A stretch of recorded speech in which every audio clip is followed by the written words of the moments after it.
Hello, everyone, and welcome to Performers Hub, Cloud9 Music, and more. And today we have so much more. We are so happy, well, I'm so happy to introduce again my son, Hamish Gould, who is a fabulous countertenor. And he's here to talk about something that we've mentioned a little while ago, and it's a project that's very near and dear to both our hearts, my song cycle, Grief, which was written for you, Hamish, wasn't it? Yeah, that's true. That's true.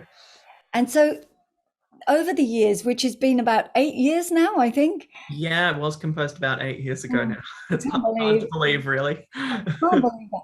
But in those years, you've performed it now, well, multiple times with practice performances, but three concert versions for Mm, different reasons. Would you like to share with us how each performance felt different or was different for you? yeah, absolutely, absolutely. So, um, each of these performances was quite different from one another, because the context was very different for each of them. So this work was written by you for me for the Monash aria and concerto competition. Um, the thinking behind it being that within this competition you've got singers and instrumentalists. A lot of the time the singers are doing arias and the instrumentalists are doing whole concertos. Mm. So you thought, well, rather than doing an aria, why don't I compose you something that's going to have the same emotional and musical journey that a concerto will have, Yeah. and be a lot more substantial than perhaps singing one or two 5-minute arias, which it absolutely is. Yeah. Um, so there was an element there where it was a new work and it was being performed in a very high pressure situation. A competition, a lot of the time, if you've ever sung in a competition, at any of those singers or instrumentalists out there will know it doesn't feel like a normal performance in a lot of ways. You try and make it feel like a normal performance, but it has this extra element on top of it, Mm. which for the premiere of a completely new work can be a little bit daunting. And I remember afterwards it was such an emotional catharsis when I did finally perform the work after building it up that much. And of course, with the subject matter being about grief, that meant that, of course, it's very emotionally charged to begin with. Um, so I remember it feeling like that first performance was very high energy, but perhaps a little bit more tense. Whereas the second performance was a concert that I really organized, and I wanted a chance to perform this work outside of that context. Mm. And it really did create a very different impression. I'd settled down a lot. My voice had matured because it was a couple of years later. So my voice had matured a bit as well. And I also just felt like because we removed the competition element, it was suddenly um, I got to explore the piece for its own sake. I got to really like dive into performing this and dive into the subject matter.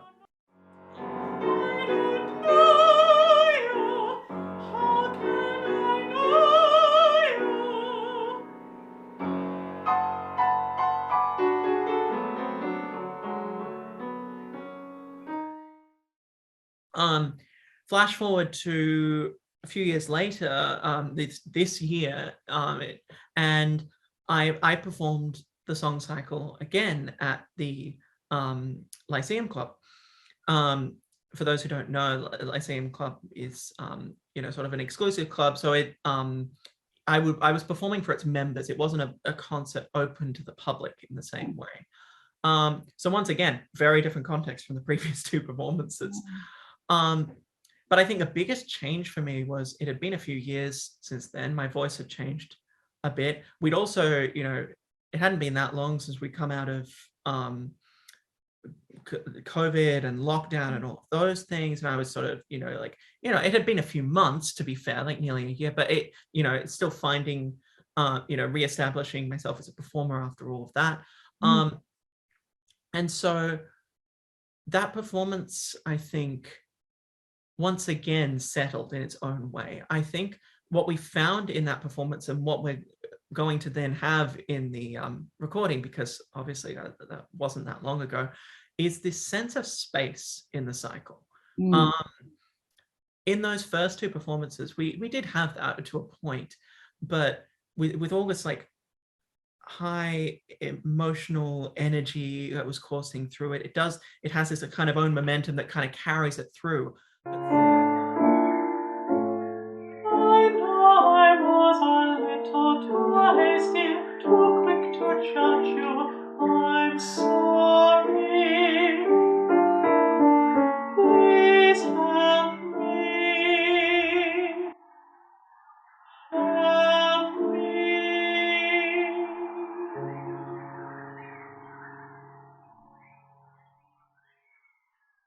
But sometimes I think we weren't giving it as much room to breathe as it needed. Like, for instance, after anger, the movement anger, which is, very, very intense, what we found afterwards was just giving it a little bit of space after singing it meant that it had that much more of an impact. And that it felt like it wasn't necessarily just driving straight through, that we were giving it a lot more room. And there were some changes to the composition that allowed for that as well, like giving more moments where phrases were broken up by sections of accompaniment, all of that.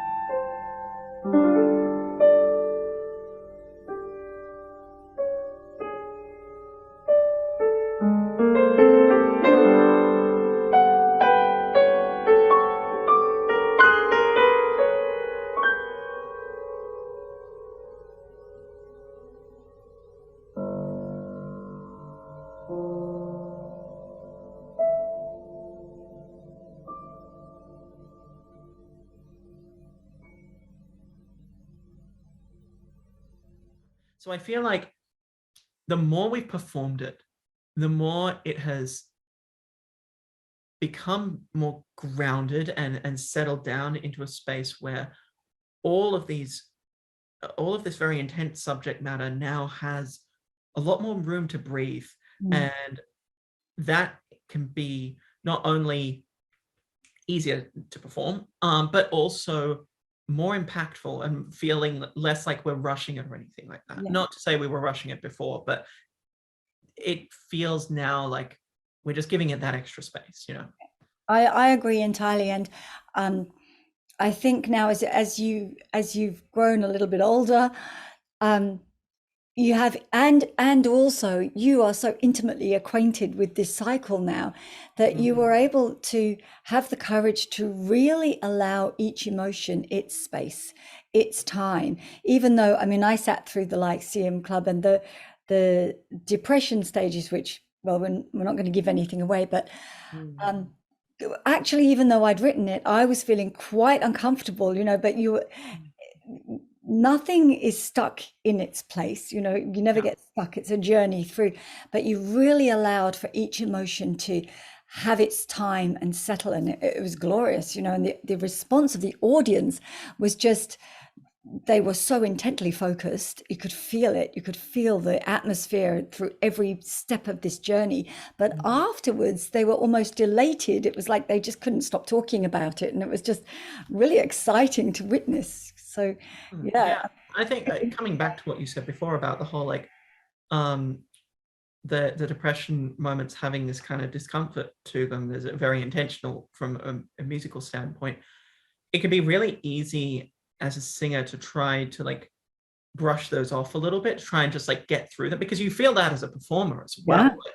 It's not just what the audience is feeling, it's just there is this element of discomfort to it when dealing with such intense subject matter, but a lot of the time leaning into it to allow that discomfort. Funnily enough, like the musical comparison would be when you have a really clashy interval and you have to like actually lean into the interval and almost make it a little bit closer than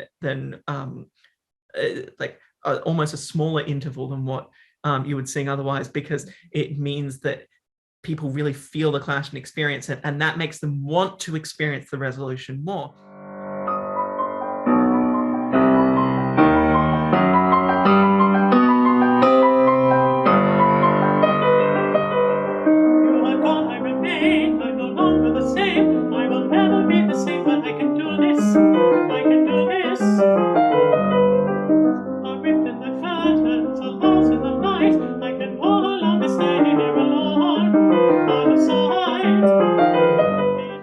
emotionally, leaning into that discomfort in a way makes the audience and makes the performer, makes me want to reach this point of catharsis even more. And it means when we do reach this point of catharsis, it is liberating. I think we've all had feelings of grief, of sadness, of losing something about ourselves, even not necessarily even another person.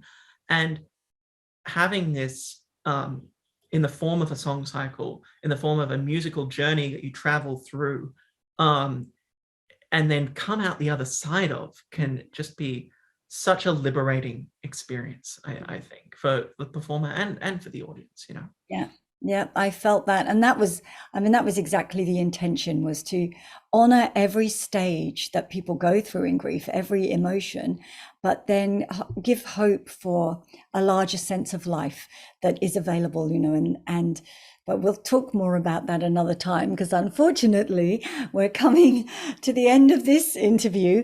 Hamish, thank you so much for these wonderful insights, and we really look forward to hearing more about your journey with this cycle, and it will be coming very soon. Thanks so much for coming, Hamish.